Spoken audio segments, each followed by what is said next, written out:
Good morning. Good morning, Hannah. Mariko Bell. Hello. How are you?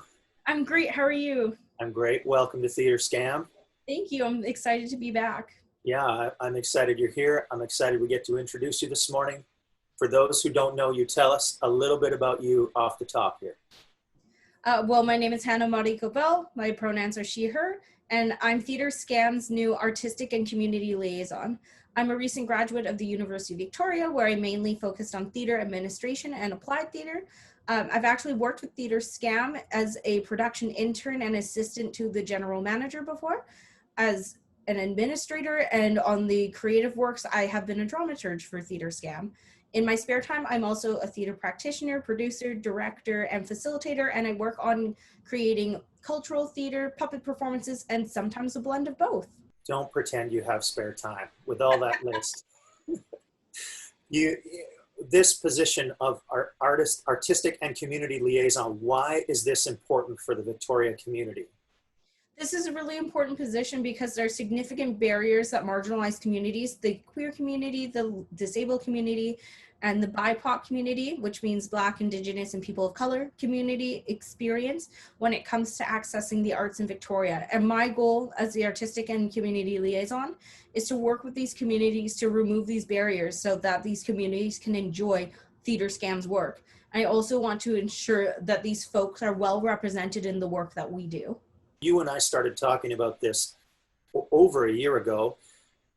We did the heavy lifting of project planning about 5 months ago with grant writing. And then when we got the grant, I remember leaving you a weepy voicemail to tell you the news. Why this position now?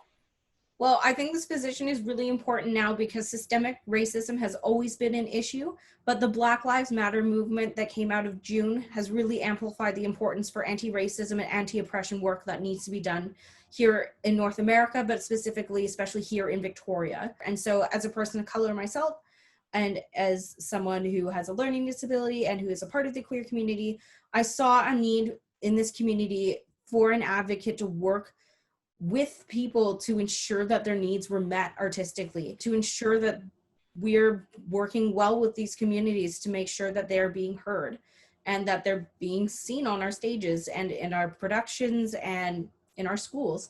And this is a brand new position for Theater Scam that I brought forward to Matthew and Anne because I saw a need for this type of work to be done and led by one person. I want to know, what is it about the form of theater that excites you as an artist or an administrator, or maybe both?